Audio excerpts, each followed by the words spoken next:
सदगुरु पाया धन्य हुआ मैं सदगुरु, धन्य हुआ मैं सदगुरु पाया, धन्य हुआ मैं सदगुरु पाया। सदगुरु मेरे राम मिला, सदगुरु मेरे राम मिला, सदगुरु मेरे, सदगुरु मेरे राम मिलायो, राम मिलायो, राम मिलायो। सदगुरु मेरे राम मिलायो। दिया दीवार सुदीपता परम दिव्य हरिनाम, दिया दीवा सुदीपता परम दिव्य हरिनाम। पड़ी सूझ निज रूप की जिससे सुधरे काम। धन्य हुआ मैं सदगुरु पाया, धन्य हुआ सदगुरु पाया। सदगुरु मेरे राम मिला, सदगुरु मेरे राम मिला, सदगुरु मेरे राम मिलायो।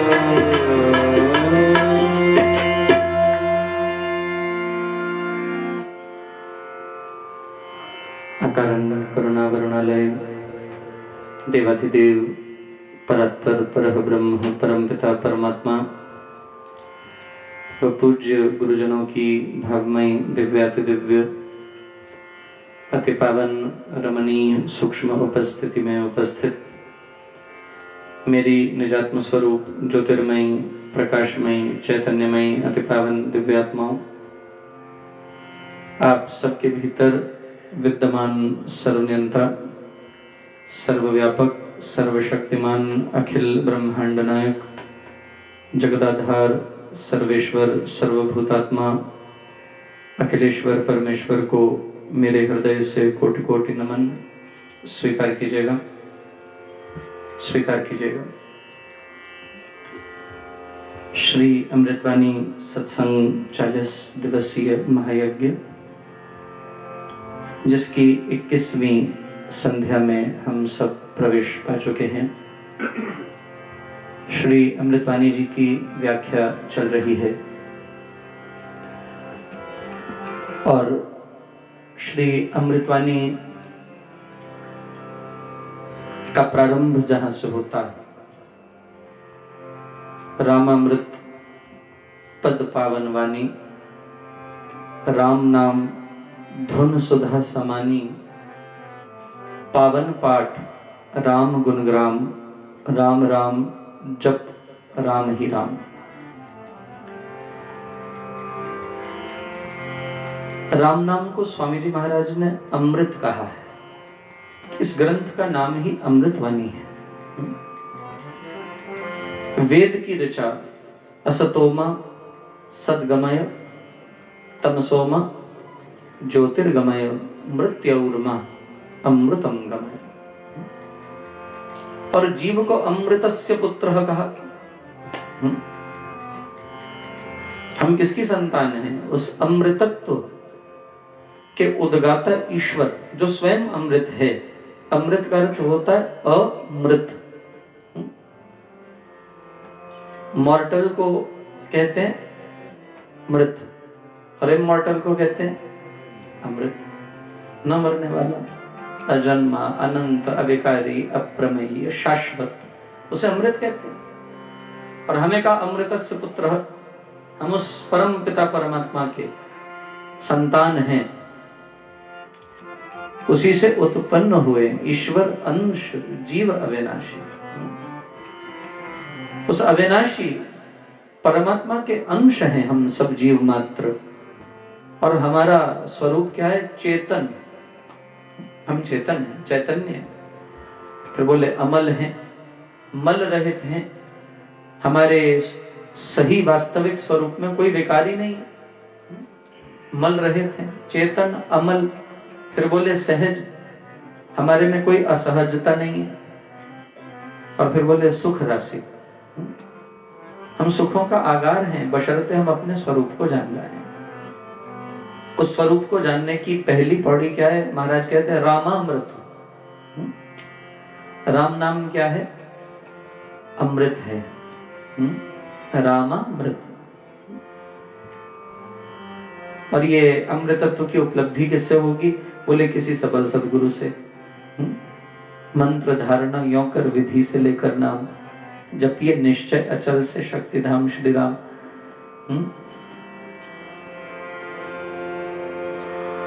जब असुरों को देवों ने जीत लिया और देवताओं ने अपने साम्राज्य की, स्वर्ग की पुनः प्राप्ति कर ली, तो जितने असुर थे वे सब अपने गुरुदेव शुक्राचार्य के पास गए और जाकर कहने लगे, महाराज हमने बड़ी कठिनाई से देवताओं से उनका राज्य छीनकर अपने साम्राज्य की स्थापना की थी, लेकिन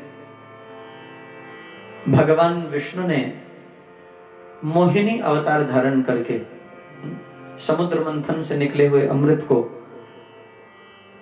छल से देवताओं को पान करा दिया। और जिस राज्य को हमने बड़ी कठिनाई से, बहुत मुश्किल से अर्जित किया था, वह हमने फिर से खो दिया। किसी न किसी तरह हे गुरुदेव हमें फिर से उस साम्राज्य को प्राप्त करना। और अब तो देवताओं ने अमृत पान कर लिया, अब तो वो मारे नहीं जा सकते और हमें वो बार बार मारेंगे, बार बार परास्त करेंगे।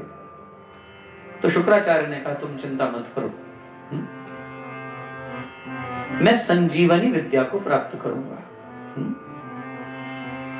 और संजीवनी विद्या को, जो अमृतदायिनी विद्या है,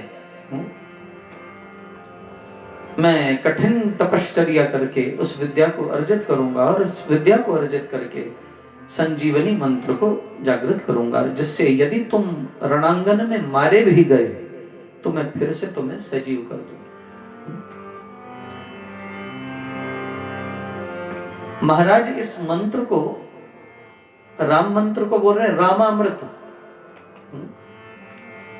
राम नाम क्या है? अमृत है, संजीवनी मंत्र है, मरे हुओं को सजीव करने वाला, मरे हुओं को चैतन्य करने वाला। और देखा जाए तो इस नश्वर शरीर में जिसमें हम आए बैठे हैं, हमारी चेतना थोड़ी देर के लिए इस नश्वर शरीर के कारागार में आकर बद्ध हो गई है। प्राण प्रयाण समय कफवात पित्तय, बड़ा सुंदर मंत्र है ना। हम गाते हैं मधुसूदन सरस्वती बड़ी सुंदर प्रार्थना भगवान से कर रहे हैं। मधुसूदन सरस्वती कहते हैं, कृष्ण त्वदीय पद पंकज पंजरांते अद्यैव मे विशतु मानस राजहंस। कृष्ण त्वदीय, हे गोविंद हम तुम्हारे चरणों में, कृष्ण त्वदीय पद पंकज, पंकज का अर्थ होता है कमल। कृष्ण त्वदीय पद पंकज पंजरांत, वो जो अमृत तत्व इन पंच महाभूतों के बीच फंसा हुआ हमारे अंदर, हमारे हृदय कमल में, महाराज विरजम विशुद्धम विचिन्त्य मध्ये विशदम विशोकम, वो जो हमारे भीतर बैठा हुआ, हमारे अंदर छिपा हुआ है, लुका छिपी खेल रहा है। 5 तत्वों में अग्नि, जल, पृथ्वी, वायु और आकाश पंच महातत्व माने गए, पंचभूत माने गए। उन पंचभूतों के अंदर अवस्थित है कृष्ण त्वदीय पदपम गजपम जरंते अद्यैव में विशतु मानस राजहंस। बोले वो जो आत्मा रूपी राजहंस है, जो बड़ी उड़ान भर सकता है, गगनगामी हो सकता है, आकाश तक जा सकता है, वो कहां आके फंस गया? पांच भूतों के पिंजरे में। बोले एक वक्त आएगा जब ये पंचभूतों के पिंजरे से आजाद होगा, जब इस शरीर का पंचभूतों का विलय होगा, प्राण प्रयाण समय, वो प्राण का पखेरु, वो प्राण का राजहंस जब इस पिंजरे से निकल के उड़ेगा। तो बड़ी सुंदर बात कही, प्राण प्रयाण समय कफवात पित्तये।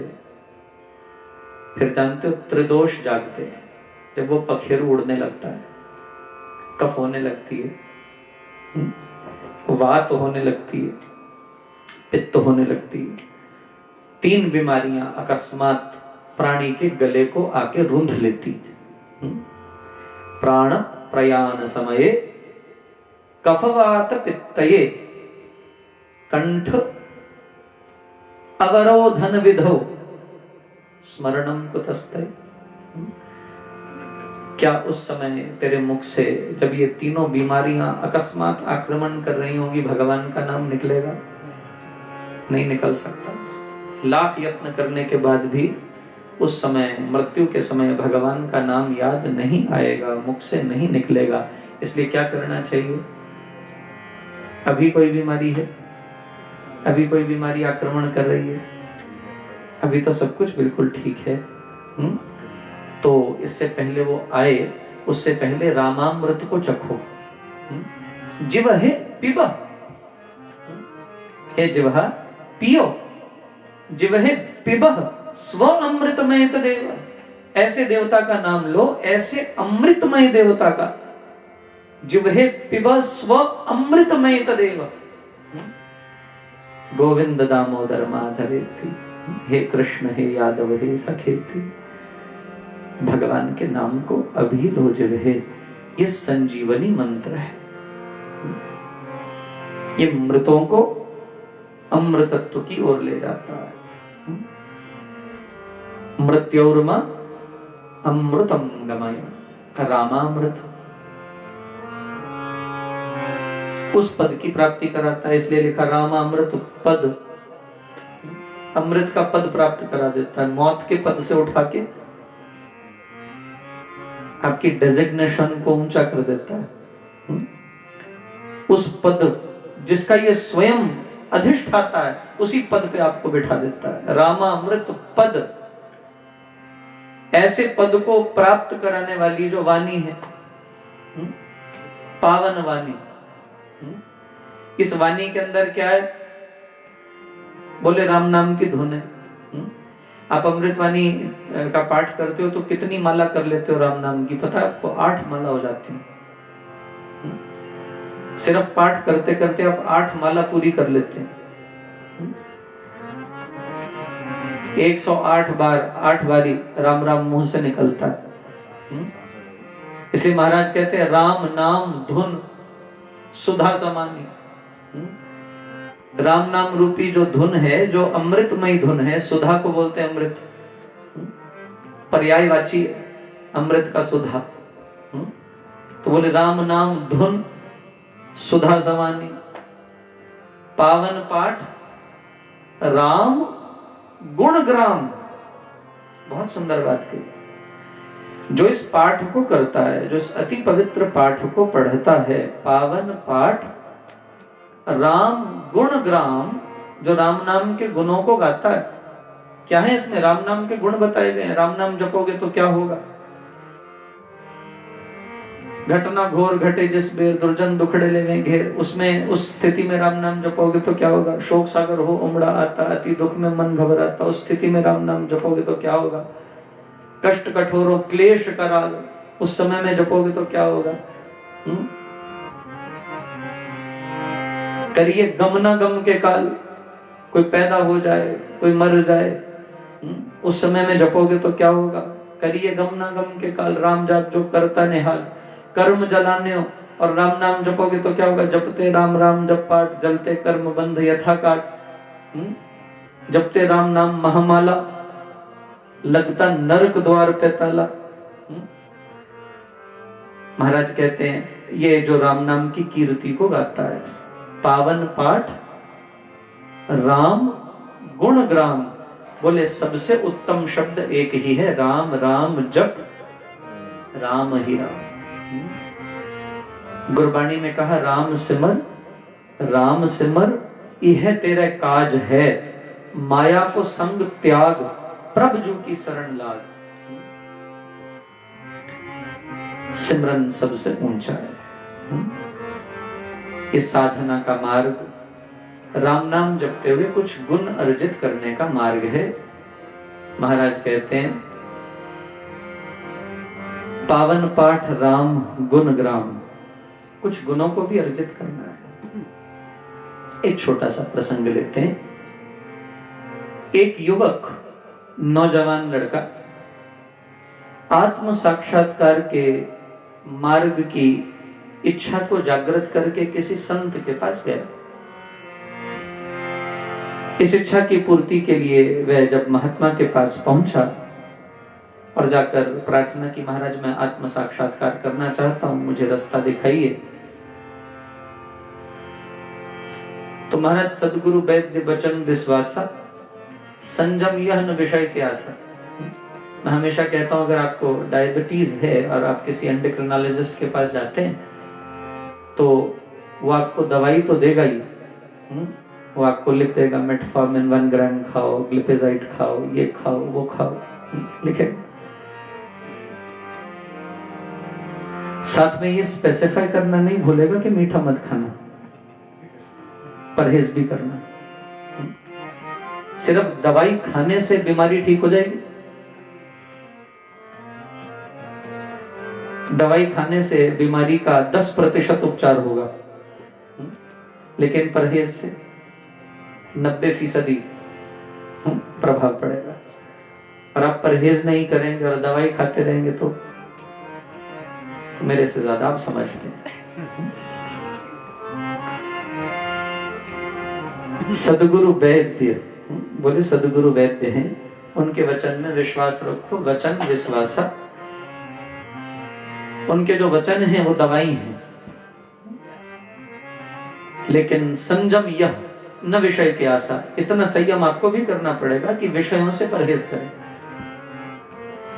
अपने में काम जागे तो अपने आप को सेल्फ चेक करें। अपने में क्रोध जागे तो सेल्फ इंट्रोस्पेक्शन करें। अपने में लोभ जागे तो अपने लोभ पर अंकुश लगाने की वृत्ति को प्रबल बनाएं। आपके अंदर मोह जागे तो मोह के स्वरूप को समझ के मोह से बचने का प्रयास करें। और अहंकार जागे तो महाराज उसे तत्क्षण दबाइए। काम क्रोध लोभ मोह अहंकार से तो स्वयं बचना पड़ेगा। अब महाराज लोग करते क्या है, सदगुरु की दवाई तो खा लेते हैं लेकिन परहेज नहीं करते। इसलिए फिर आके कहते हैं स्वामी जी हमारा मन नहीं लगता। मन क्या खाक लगेगा? फिर आके कहते हैं जब करने लगते हैं तो मन कहीं और भटकता है, विषयों की मंडी में घूमता है। और महाराज सच बात बताऊं, अगर कुछ नहीं कर रहे दिन में तो शायद कुछ न भी याद आए, लेकिन जब पाठ करने बैठो तो दुनिया भर के झंझट याद आते हैं। और फिर लोग आके कहते हैं हमारे को ऐसा होता है, हमारे को वैसा होता है। वो बीमारी बड़ी कॉमन है। आज मैं आपको सबके बीच में बोल देता हूं, अकेले अकेले को समझाने का वक्त नहीं है। इसका मतलब आप परहेज नहीं करते। आप काम से, क्रोध से, लोभ से, मोह से, अहंकार से, मद से, मत्सर से, विषमता से, ईर्ष्या से, डाह से, घृणा से, इन रोगों से थोड़ा परहेज करना सीखें। वो परहेज तो होता नहीं महाराज, और हम दवाई खाई जाते हैं। बीमारी ठीक कैसे होगी? ध्यान से सुनिएगा। आया ये नौजवान, आकर संत को कहने लगा, महाराज मुझे आत्म साक्षात्कार करना है। संत ने कहा, बेटा पहले नाम की दीक्षा लो, गुरु मंत्र लो, और याद रखना हमारे यहाँ दीक्षा के बिना जपे हुए नाम का कोई लाभ नहीं मानते। मंत्र धारणा यों कर विधि से लेकर नाम, और फिर बोले हो सतपुरुष संयोग से सर्व नष्ट हो पाप, आखिर में जाके कहा। संत ने नाम दे दिया, नौजवान ने बड़ी श्रद्धा से नाम लिया। बोले बेटा 1 साल 2 काम करने हैं। 1 साल मौन रहना। देखिए मैं आपको एक बात कहूं, मौन रहना बहुत सी बीमारियों का इलाज है। मौन रहना सीखिए, और यहां के लोगों को बिल्कुल आदत नहीं है।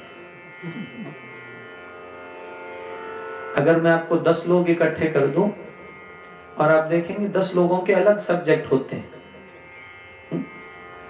और कोई भी बंदा किसी भी नतीजे पे नहीं पहुंचता। माफ करना, मैं आपके बीच में रहता हूं, सारा दिन ऑब्जर्वेशन ही करता हूं। मौन रहना बहुत बीमारियों का इलाज है।